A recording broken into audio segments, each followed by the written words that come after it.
Teknik pasrah menarik rezeki berlimpah.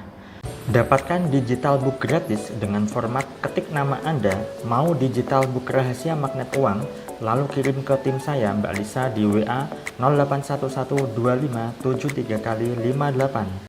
Assalamualaikum warahmatullahi wabarakatuh. Jumpa lagi dengan saya, salam dan salam berlimpah. Sahabat, kali ini saya ingin bahas tema terkait dengan teknik pasrah atau ilmu pasrah ya sahabat. Tetapi saya ingin tekankan terlebih dahulu bahwa pasrah di sini itu berbeda dengan putus asa. Karena kebanyakan orang itu mengira bahwa pasrah, saya sudah pasrah. Nah, orang-orang mengatakan saya sudah pasrah, biasanya itu identik pada putus asa, mengarah pada putus asa. Padahal pasrah itu bukan putus asa. Kalau putus asa kan dia menyerah, dia tidak melakukan sesuatu lagi karena dia sudah pesimis. Tapi kalau pasrah ini adalah berserah.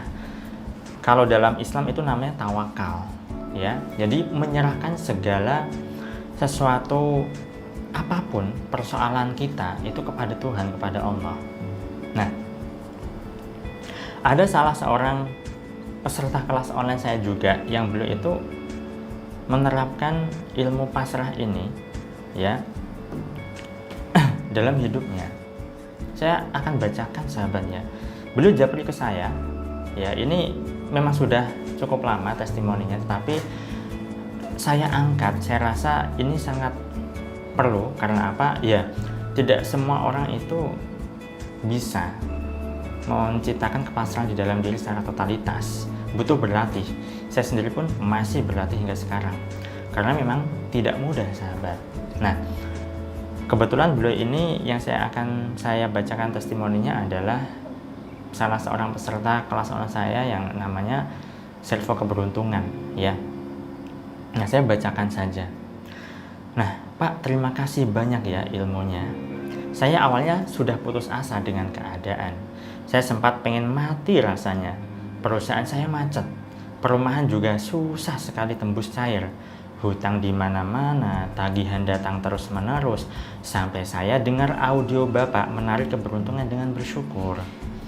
Perasaan kita menarik keberuntungan saat itu saya nekat, Pak. Dengan uang seadanya saya pergi touring ke Pangandaran sampai ke Jogja. Alhamdulillah, Pak, tiba-tiba ada tanah laku dan DP. Akhirnya saya pulang ke Sukabumi. Saya ajak keluarga jalan-jalan ke Bogor, terus ke pantai Ciletuh. Sekarang ujung genteng. Rezeki seakan-akan datang terus. Padahal sebulan ini saya hampir gak pernah ke kantor, Pak. Bahkan saat ini saya masih di pantai bersama keluarga. Keajaiban keberuntungan datang secara bersamaan. Saya doakan Bapak dilimpahkan rezeki dan selalu dalam kebahagiaan. Amin. Nah, beliau ini ketika sudah mentok, ya, beliau itu merasa putus asa. Memang yang namanya putus asa dengan pasrah ini ada kemiripan. Tetapi di sini tanpa disadari, beliau ini melakukan jeda. Tahu jeda ya, sahabat? Ketika kita jeda, ya, pikiran kita kan sudah penat nih, misalnya seperti yang saya bacakan tadi, ceritanya Bapak tadi, ya. Beliau sudah penat, ya, kerjaan sudah pusing lah mikirnya. Kemudian beliau merasa putus asa. Sebenarnya saya lihat di sini bukannya putus asa. Lalu beliau memutuskan untuk pergi touring, jalan-jalan, nekat, ya, dengan uang seadanya, ya, berlibur bersama keluarganya. Beliau ini melakukan jeda. Jeda artinya adalah berhenti sejenak dalam kondisi pikiran yang sedang semerawut, ya. Karena pikiran kita perlu jeda, sahabat, perlu istirahat, ya. Karena dalam jeda disinilah maka akan ada kekosongan. Ketika ada kekosongan, maka bisa menarik kemudahan, bisa mengundang rezeki dan seterusnya. Nah, ketika orang yang katakanlah punya persoalan, lalu mikirin persoalan terus-terusan, akhirnya stres, kemudian dipikirkan semakin menjadi-jadi. Di sini tidak ada yang namanya jeda.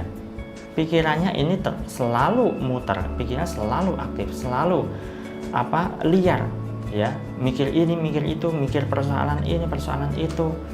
Apalagi orang yang punya hutang, ya kan, mikir bagaimana caranya untuk bisa melunasi hutangnya, mikir nanti ditagih, mikir tanggal sekian harus ada uang, dan seterusnya. Nah, orang-orang yang pikirannya penat, suntuk, dia jelas tidak melakukan jeda. Ya, dia tidak berserah kepada Tuhan, berpasrah kepada Tuhan. Padahal berserah, berpasrah ini sangat powerful. Saat diri kita berserah, saat diri kita pasrah, maka keakuan di dalam diri ini sudah tiada. Yang ada hanyalah aku Tuhan, aku Allah. Maka ketika kita meniadakan keakuan diri, meniadakan ego kita, maka yang ada apa? Yang ada adalah Tuhan, yang adalah Allah. Sehingga yang terjadi apa?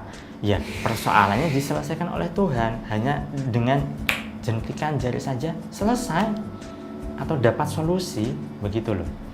Nah, bayangkan jika Anda masih mengadakan keakuan diri dengan cara apa?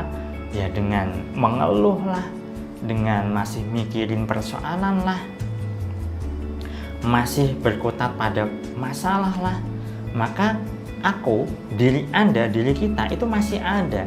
Ketika aku, diri kita masih ada, bagaimana aku Allah itu ada? Maka kita perlu yang namanya meniadakan keakuan diri. Dengan cara apa? Ya dengan cara berserah, berpasrah. Biarlah Allah yang bekerja. Mau hasilnya nanti seperti apa? Ya bukan urusan kita. Karena kita sudah berserah, karena kita sudah berpasrah kepada Allah, kepada Tuhan, maka hati kita akan jadi ringan. Kita tidak akan pusing lagi, kita tidak akan stres lagi. Yang ada hanyalah ketenangan, kedamaian, ya, keheningan di dalam batin kita. Saat diri kita hening, tenang, damai, maka pertolongan Allah datang, kemudahan terjadi. Nah, jadi mulai sekarang dan seterusnya sahabat, latihlah diri kita untuk berserah, berpasrah total kepada Sang Ilahi. Ya, seperti apa yang kita ucapkan, inna sholati wa nusuki wa mahyaya wa mamati lillahi rabbil alamin, saat di dalam sholat bagi ada yang muslim. Maka sesungguhnya hidupku, matiku, ibadahku, apapun, ya, kuku yang lain, keakuan diri, ya, yang kita kira itu adalah milikku, milik kita, ya, itu serahkan kepada Tuhan, kepada Allah. Persoalanku, ya, ketika Anda mengadakan kataku, ada kataku, maka Anda akan menderita.